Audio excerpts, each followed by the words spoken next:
I mean, don't you guys feel like the whole world is breaking down? Doesn't it feel like that? Doesn't it feel like the world as we knew it is just fragmenting? It's all just coming down? The way I look at it is all of the evils of the past are coming back. All of the evils of the past are coming back. All of the evils that we've talked about for decades, all the historical evils that we've talked about for decades, they're all coming back. When you look at the news and you see like actual racism becoming mainstream now, on both sides, actual racism coming right back. Black activists talking about how much they hate white people, and now you're seeing the other side, the white people, talking about how much they hate blacks. And Elon Musk bought out Twitter, and now you're seeing just open racism on Twitter. Just open racism. Human beings have been on this earth for how long? Right, around 6,000, 7,000 years, something like that. There's only so many things that human beings can think of. There's only so many evil ideas that human beings can come up with.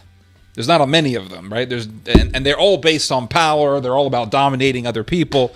There's really nothing original, right? All evil ideas, all heresies, all evil ideologies, all destructive ideologies, they're all just rehashed, right? They're all just remarketed. They're all just redone. And people bring them back from the dead. And I think that's what's happening. I think the old stuff, all of the old stuff is coming back. And people will say, well, how do you know that sounds so unrealistic? How do you know that? How do you know that? It sounds so stupid.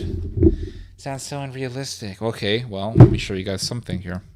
I was reading this book last night, and I want to show you guys this part that's really revealing. So back in World War I, I wanted to share this with you guys during this live stream. Back in World War I, there was a guy named Walter Rathenau. He was a big industrialist. He was very much a major figure behind the German military industry during the First World War, and he was Jewish. And then after the war, he became the foreign minister for the new German Republic, right? The Weimar Republic. A lot of the far-rightists hated him, and they blamed him for Germany's defeat in World War I. And he was assassinated. He was assassinated by a far-right terrorist. And what happened after Walter Rathenau was assassinated? After Walter Rathenau was assassinated, there were demonstrations. There were demonstrations in Germany, and literally millions of people participated in these demonstrations. Millions of people demonstrated on the streets to protest the murder of Walter Rathenau. And this was in 1922. That's when he was killed. So Walter Rathenau, this Jewish industrialist who the right wing in Germany hates, they think that he was responsible. He had responsibility for Germany's defeats in World War I. He was assassinated, and then what happened? In 1922, he was assassinated, and then what happened? Millions of Germans took to the streets to demonstrate in favor of Walter Rathenau. So think of it this way. If you were living anywhere in 1922, and you heard that there were all these millions of Germans who were demonstrating for Walter Rathenau because they loved Walter Rathenau, you would be thinking to yourself, wow, the German people, they really love this Jewish industrialist. And then someone like me popped up and said, Germany is going to become evil again. Germany is going to revive again. And the far right is rising. And some crazy far right government is going to take over Germany. You would be sitting there saying, that's impossible. Millions of Germans have taken to the streets to protest against the murder of a Jew. How could you say Germany is going to become this far-right, tyrannical, expansionist state? And you would be wrong. Do you see how subtle evil is? And do you see how evil ambushes us? Do you see how tricky and deceptive things are? Do you see how things flip on a dime? How things shift when we least expect it? Because people, generally speaking, didn't expect the Third Reich to take over Germany. People, generally speaking, did not expect Hitler to take power. And when he did take power, people didn't really expect much out of him. Even Jews didn't expect that the Holocaust was going to happen. They didn't. Most Jews didn't ever think that that was going to happen because Germany was this beacon of industry and culture. But life is capricious, and human beings are capricious, and they flip. So in one decade, in the 1920s, you're seeing Germans demonstrating for their love of Walter Rathenau, this big Jewish industrialist. And the next decade, in the early 30s, you have Hitler. And people are worshiping this man, and they're praising this man. And then pretty soon you had gas chambers. And Poles, and people with disabilities, and Jews were gassed like animals, butchered like animals. That is the capriciousness of society. That is the capriciousness of human existence. It truly is. And if you were alive in the 20s, you would have thought there's no way that a far-right government is going to take over Germany. And it's very much like how people today will say, oh, there's no way that Ukraine has a Nazi problem. Zelensky's a Jew. How could Ukraine have this far-right problem when Zelensky's a Jew?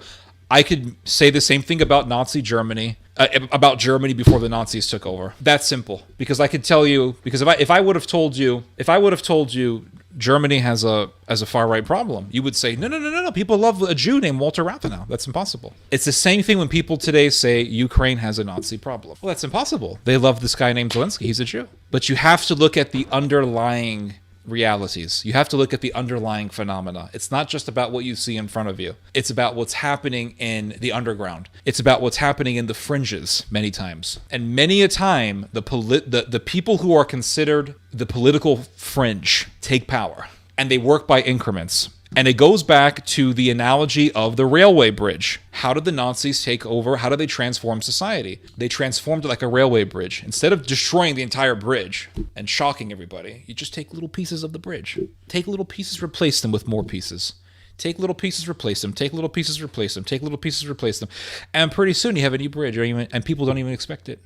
They don't even see it coming. They don't notice it until it's completely done. It's the same thing with transforming a society. It's the same thing with this stuff about the Vatican. The Vatican. The church will still maintain its doctrine on marriage. That's fine. Oh, we're still going to keep to tradition. Blah blah blah. But there's a blessing for some couples, some Sodom couples. There's a blessing for them. That's fine. It's all about normalizing things. It's about normalizing Sodom. Couples are there. The couples are there. It's no longer members of Sodom. It's no longer people who are following abominations. It's the couple. Words are very powerful, and changing words, getting you to use particular words, conditions you to think a certain way and to no longer be shocked by certain things. This is why it's so important to read books. Now, back in the day, the internet was a beautiful place. It was a beautiful place. When I was in middle school and high school, the internet was an amazing place because you would actually get what you searched for on Google. Your search results would actually be based on what you searched for. So if you searched for the Mountain Meadow Massacre, which was a massacre done by the Mormons, you would actually get all these amazing essays and PDF files and actually just plain text books on the Mountain Meadow Massacre. It was really easy to find books on the internet back in the day. If I wanted to find an old book, I'd find it on the internet. Nowadays, the problem is that you search for something on Google and you get a bunch of stuff that you didn't even search for. And all the search results are tailored to a certain way. You search something, you get the exact opposite of what you search for. It's all very confusing and frustrating. And a lot of the information is surface level. When you watch documentaries on the rise of Hitler, you get some very simple stuff. It's just, they will explain things to the likes of, it was World War I and people were devastated and they were looking for a leader and Hitler was that guy. But there was much more than that, right? There's much more to it than just people were desperate and wanted a leader. Something happened to the people. It wasn't because if that were the case, and I said this in a prior video, if it truly was the case that people were just devastated by World War I and they were looking for this, amazing leader, then they would have voted for a Hitler right after World War I. But it took over a decade for Hitler to take power. So what happened in that decade plus period? People didn't just wake up overnight starting to hate Jews. In 1922, people were demonstrating by the millions for a Jewish industrialist named Walter Rathenau. They loved a Jew.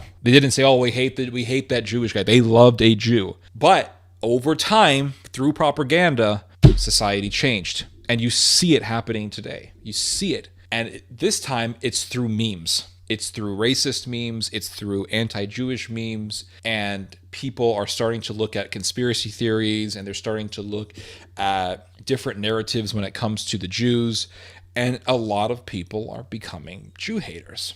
Human history works in cycles. We turn to different things, but we return back to the ways of old. Look at how traditionalism all of a sudden is making a comeback. How does that happen? All of a sudden you have young people who are nostalgic about the 1920s. They're nostalgic about the old days. They're nostalgic about decades that they didn't live in. Their grandparents didn't even live in. My grandmother was born in 1934, I believe. And she wasn't alive in the 20s. My great-grandmother was alive in the 20s, and she could have told you all about the 20s. And she died in 2007 or 2008. But people are becoming nostalgic for past times that they didn't even live in. It's very strange. It's very surreal. Very surreal what's happening. And so they go back to things. And one of the reasons why people go back to things is because a lot of the things that our parents taught us or our grandparents taught us were actually good for us. Like being orderly, something happened in the millennial generation where similar to what happened with the boomer generation. I mean, people just became degenerates. In some ways worse than the boomers. In some ways, the boomers were worse than us. But in some ways, the millennials have been worse than the boomers in the sense that we are very irresponsible. We're kind of lazy. We are very disorganized. A lot of millennials are very disorganized, me included, very disorganized. And not all millennials are this way, but a lot of us are. Just plain disorganization, just disorganization in your regular life. I'm not even talking about the serious stuff. I'm talking about at the surface disorganization. You're not doing your bed, you don't comb your hair, you don't clean your room, you don't do shit. And a lot of us have been this way. A lot of us have. And then Jordan Peterson pops up and tells us to clean our room, and we're like, oh my God, it just clicks. The old stuff that our parents told us to do: eat your vegetables, go to bed early, do your room, clean your bed. All these things are coming back. We're like, wow, our parents were right. But to us, they were just boring, annoying rules that made no sense. Why do I have to clean up my room? Why do I have to do my bed? Why do I have to do any of this stuff? Wow, when I do my bed, I feel better. Oh, when I clean my room, when my room is clean, I feel better. People kind of going back to religion and going back to tradition is in tandem with the rise of Jordan Peterson and figures like him, but especially Jordan Peterson. He was huge. He blew up in fame and popularity. And I think that is part of the zeitgeist. It's part of this phenomena of people wanting to go back to tradition. But part of this zeitgeist is also going back to very evil ideologies. And that's why you see tankies on the internet. I have to bash communism because if I don't, then I'm going to hear some asshole telling me, well, communism. Communism is you have people online who are claiming to be communists, but to be honest with you, it's kind of the communism trend is nothing in comparison to the nationalism trend. The only thing that I can think of is AOC and some of the other politicians like her who have pushed for socialism. But again, they're still a minority. They could grow, and they probably will, but for now, they're still a minority. What we are seeing right now is this huge explosion in nationalism. Look at Belgium, for example. One of the biggest parties in Belgium, and the biggest Flemish party, is the New Flemish Alliance Party. Huge nationalist party. Very, very powerful party in Belgium. Very nationalistic. Germany, I've talked about this a million times. In some parts of Germany, you have a ultra-nationalist German party dominating. In Brandenburg, in Saxony, in Thuringia, these regions, you have AfD dominating, taking 30% of the votes. And the AfD throughout Germany is in the double digits. And the AfD initially started out very small. Very small. Back in 2014, I didn't really see any of this coming. I didn't see it coming until early 2016. And I remember in 2015, I was in downtown Madrid. I was hanging out with all these Spanish people, and I was in this Christian conference in downtown Madrid. I did a little talk there. I did a little speech. There was this tall Spanish guy, I remember. His name was Victor Gonzalez, I believe his name was. And he sat next to me. He sat at my table and he started talking to me. He said, I really like what you had to say, because I was talking about the Crusades and I was talking about Christendom and medieval history and all that. He was very fascinated by it all. And I was talking to him, and he told me that he is a politician, and I said, well, what's your party? And he said Vox Party. And he pulled his wallet out and he pulled the card out and he gave me a card. He goes, here's my card. And I still have the card. He said, I am one of the leaders of a party called Vox. And I said, how many seats in the parliament do you have? He goes, no seats. We have nothing right now. Nothing. He says, but you watch. Vox Party is going to become a big, big party here. And he was right. I thought he was full of shit. Thought he was just talking, but he was right. He was right. Now the Vox Party is now one of the biggest parties in Spain. AFD, one of the biggest parties in Germany. Sweden Democrats, one of the biggest parties. I think it's the second or third biggest party right now in Sweden. These are all nationalist right-wing parties. People are returning back to the ways of old, everybody. They are. People are going back to those things. I find it to be terrifying. Very terrifying. But it's happening. The ways of old are coming back. And you can see this in history. For example, Thucydides talks about this in his History on the Peloponnesian War.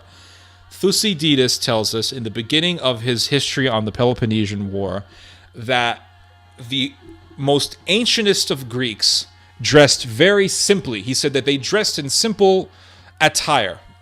Their clothes were plain. He says, and then people began to dress very fancy. People began to dress very luxuriously, and they had expensive clothing. Then he tells us that something happened along the lines wherein it became trendy to dress up in the old attire of the most ancientest of Greeks. To dress up plainly and simply became the trend. So you had people dressing simple, then people dressing fancy, and then it shifted back to simplicity. So even Thucydides, who wrote thousands of years ago, described this very phenomena. Returning back to the ways of old, returning back to old traditions, is nothing new. And the cycle of starting out with tradition and then going off into doing God knows what, and then going back to tradition, this is something that is in human history. And the reason for this is very simple. I've talked about this numerous times on this live stream. The reason for this is because it is unnatural for human beings to live disorderly, and it is unnatural for human beings to constantly live in luxury. There comes a point where the human soul yearns and cries out for the freedom of simplicity. Living luxuriously, eating overly rich foods constantly will eventually not only hurt the body, but it will also hurt the soul. It's like when you eat too much junk food, you're eating junk food all the time, and then all of a sudden your body starts craving vegetables. I've had that happen to me numerous times where, you have cravings for junk food, right? Because let's say you have cravings for Cheetos or something, or French fries, and you go out and you quench the urge, right? You're eating French fries. That's fine, right? But let's say you do that all the time. You're doing it every day. You're doing it twice a day now. Well, it becomes unhealthy. Your body will start to yearn for something healthy. And then you eat something healthy and you say, oh, this feels so good, right? I remember when I was in Italy, and it was every day people were eating pizza. I mean, every day. Italian food is not as healthy as people think it was. People were just eating pizza all the time. When I was over there for 3+ weeks, almost a month I was in Italy, I mean, they ate pasta and pizza every single day. And at first it was cool. It was like, all right, pizza. I like pizza. Pizza's good. So we're eating pizza. And then eventually I felt awful. I felt terrible physically. I felt awful. Just so much carbs. Eating so much carbs and cheese and meat. And I remember saying, I need to eat some real Italian peasant food. The Italians are not abiding by the culinary traditions of their grandparents anymore. They're just going by the best, most delicious food they can think of, and that's pizza and pasta. And lots of gelato, which is just ice cream. Don't tell Italians that, but it's just ice cream. they're not really abiding by the simplicity of their grandparents, right? The simple food of their grandparents, the simple Italian food, which is mainly vegetables. That's what people normally ate. But I remember being in Italy just craving vegetables. Give me Swiss chard, give me spinach, give me something green. And I remember eating vegetables and I felt amazing. So the human soul and the human body eventually rebels against itself after you've saturated it with degeneracy. Degeneracy is not an adequate term, but just saturating yourself with indulgence is the right word. Your body and your mind and your soul will eventually just rebel, and that's what's happening. People are rebelling, especially men. They're rebelling against themselves. They're rebelling against indulgence. But part of this, going back to tradition, it's not necessarily part of it, but part of this phenomena of returning back to the ways of old also includes, and I'm not saying that everyone who's going through tradition is this way, obviously not, but in this phenomena of people going back to tradition, you have people who are going back to old evil ideologies, and that's what's happening. I want some lasagna pies, pizza pies, and to wash it down with a gallon of limoncello. Well, yeah, that's how it was in Italy. But you don't have to go to Italy to do that. You can do that in any country. Who fought against Assad? Maybe that's why some of us here like 1920s and 2000 stuff. 2000 stuff is cool, though. I mean, that's not very far away. I mean, I think all of us here were alive in the 2000s, right? When a sinner promises utopia, beware. True. The ancient Egyptians did not come to hate the Jews overnight, but gradually. True. That's right. This happened in the book of Genesis during Joseph's generation. The Jews were welcomed in Egypt. 400 years later, the book of Exodus tells us the Jews were enslaved in Egypt by the time of Moses. That is a very good point. That is a very, very good observation. I really like that. I'm going to use that. Yeah, you can read, for example, in the book of Genesis where Pharaoh is greeting the Jews and he's praising Joseph and he's saying that the presence of God is with you. And then you fast forward to the generation of Moses and you have Pharaoh saying, who is God that I must follow him? So yeah, you can see how there was a huge shift. And somewhere along the line, that shift happened. When it happened, we're not entirely sure. Yeah, but reading books, the thing that you get from reading books is you get a lot of information that is not always found online, or that is kind of hard to pinpoint on the internet. But when you read books, authors, serious historians really strive to find information that is not very known to make their books original. So they dig through the archives, because if everyone is just reading the same exact thing and every historian is reading the same exact thing, then every book on a particular historical subject is going to be the same. So to make a book original and thus more sellable and more marketable, historians are going to dig up information in the archives, and they're going to find stuff that's not really online. And that's why when you read books and you consume books on whatever historical subjects interest you, you're going to probably have more knowledge than if you were to otherwise just depend on the internet for everything. What books are you reading now? I'm reading this book. It's called The Third Reich. Third Reich by Michael Burleigh. I got this from Barnes & Noble. I bought it in Barnes & Noble. I love reading stuff on the Third Reich. I love reading books on the Holocaust. It's a very, very fascinating thing to read about. Very fascinating thing, because you can see how humans, in the history of Nazism and the Holocaust, you can see how people change. You can see how societies change in the modern world. And that's why I focus so much on the Third Reich, because you can get a glimpse as to what's going to happen in the future, because humans always will shift back to older evils. Back in those days, the internet was like a vast desert before the age of social media.